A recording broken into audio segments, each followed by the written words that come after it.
Assalamualaikum warahmatullahi wabarakatuh. Selamat pagi semuanya.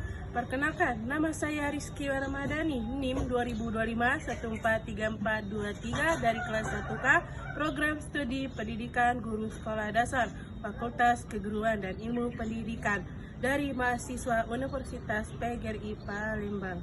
A few moments later. Assalamualaikum warahmatullahi wabarakatuh. Waalaikumsalam warahmatullahi wabarakatuh. Selamat siang Ibu. Terima kasih sudah bersedia meluangkan waktu untuk diwawancarai.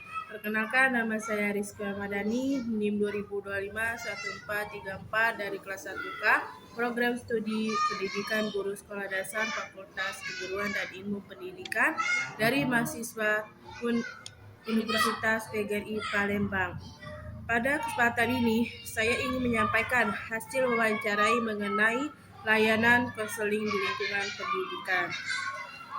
Boleh Ibu Ria ceritakan sedikit tentang latar belakang pendidikan dan pengalaman mengajar? Oke, terima kasih untuk Adinda Kiki. Perkenalkan, nama saya Ria N. Humairo, SPD. Saya merupakan lulusan dari Universitas Sriwijaya, Program Studi Pendidikan Guru Pendidikan Anak Usia Dini. Namun saat ini saya bekerja atau mengajar di unit kerjanya di SD Negeri 149. Untuk pengalaman mengajar saya sendiri, kalau dalam dunia kepautan atau anak usia dini, saya sudah mengajar kurang lebih 7 tahun. 5 tahun saya mengabdikan diri di Taman Kanak-kanak, kemudian 1 tahun saya mengabdikan diri di PAUD atau daycare. 1 tahunnya lagi saya mengabdikan diri di TK juga. Berbeda TK. Namun sekarang saya mengabdikan diri saya menjadi guru sekolah dasar negeri 149 tepatnya. Hal ini dikarenakan saya ikut seleksi penerimaan ASN, diterima di SD Negeri 149. Untuk saat ini pendidikan anak usia dini itu linear ke dalam pendidikan dalam dunia SD. Makanya saya sekarang mengabdi di SD Negeri 149. Kalau pengalaman mengabdi di SD kurang lebih sudah 1 tahun setengah. Bagaimana cara Ibu merencanakan kegiatan pembelajaran di kelas, Bu? Oke, dalam merencanakan kegiatan pembelajaran di kelas, kalau dalam dunia SD itu banyak sekali media-media yang bisa kita pakai. Jadi kita punya platform Ruang Guru atau Ruang GTK. Di sana banyak sekali perangkat pembelajaran yang bisa kita adopsi. Jadi bisa kita ambil kemudian kita terapkan perangkatnya itu ke dalam proses pembelajaran kita saat ini kayak gitu. Jadi kalau misalnya mencari bagaimana merancang pembelajarannya, bisa kita adopsi dari tempat-tempat atau ruang-ruang GTK yang ada. Itu kalau saya sendiri sih memanfaatkan fasilitas itu. Ibu, apa tantangan yang paling sering Ibu temui saat mengajar siswa, Bu?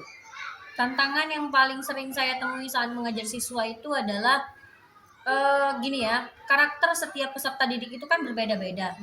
Kita sebagai guru itu harus memahami karakter setiap anak.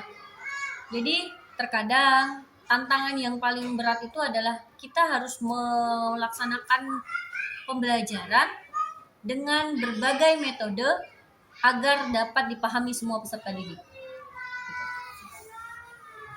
Bagaimana Ibu membangun hubungan baik dengan siswa di kelas, Bu? Membangun hubungan baik ke siswa. Oke, kalau saya membangun hubungan ke siswa itu, saya membuat siswa itu belajar dengan saya itu menjadi nyaman. Dalam artian seperti ini, anak merasa tidak terbebani ketika berada di sekolah. Bagaimana sekolah itu merasa dirindukan untuk anak. Gimana caranya? Saya membangun komunikasi dengan anak dengan baik. Misalnya, saya membuat pembelajaran menyenangkan. Saya membuat siswa reward ketika anak dapat bisa menjawab soal atau dia mampu menyampai targetnya, saya berikan reward kepada siswa. Kalau saya seperti itu. Jadi dia senang belajar itu. Dia Jadi merasa bahwa sekolah itu menyenangkan. Oke, baik Bu. Sejauh mana peran orang tua dalam mendukung proses belajar anak Bu? Peran orang tua dalam mendukung proses belajar anak. Oke, sebenarnya kalau kita mau berbicara satu persatu itu kan agak sulit ya. Ada orang tua yang memang support terhadap pendidikan anaknya. Ada juga orang tua yang kadang tidak terlalu mensupport. Kita harus tahu dulu latar belakangnya. Kenapa sih kira-kira anak ini tidak begitu disupport gitu dalam proses pembelajaran? Oke, ternyata ada faktor X lainnya di belakang situ. Mau itu faktor ekonomi atau itu faktor apa ya? Mungkin pendidikan orang tuanya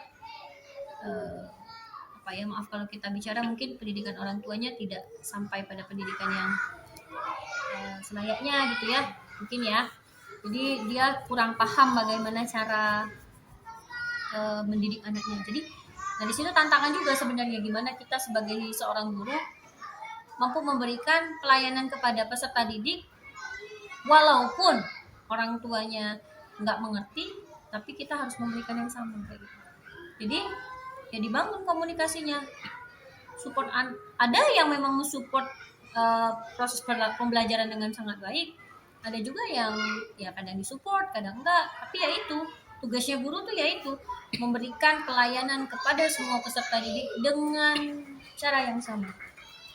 Mungkin dia tidak baca informasi secara umum, tapi kita japri. Kurang lebih kayak gitulah implementasi di lapangannya. Baik, Bu. Bagaimana komunikasi Ibu dengan orang tua dilakukan? Oke, tadi kan sudah saya sampaikan bahwa komunikasi yang kami lakukan itu via WA group. Jadi kan hampir rata-rata sekarang kan orang tua itu punya WA sendiri kan. Nah, jadi saya biasanya memberikan informasi kepada orang tua itu lewat WA group kelas kayak gitu. Nah, kalau memang tidak ada respon, ya kita WA pribadi.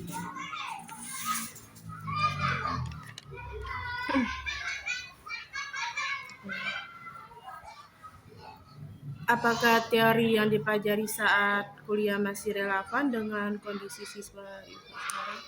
Kalau teori-teori belajar itu kan sebenarnya sudah banyak ya. Ada beberapa teori yang masih kita bisa pakai untuk saat ini, ada juga teori yang mungkin perlu kita adopsi dan kita modifikasi kayak gitu ya. Mungkin zamannya dulu itu proses belajar itu kayak agak menegangkan ya, mungkin sekarang nggak boleh.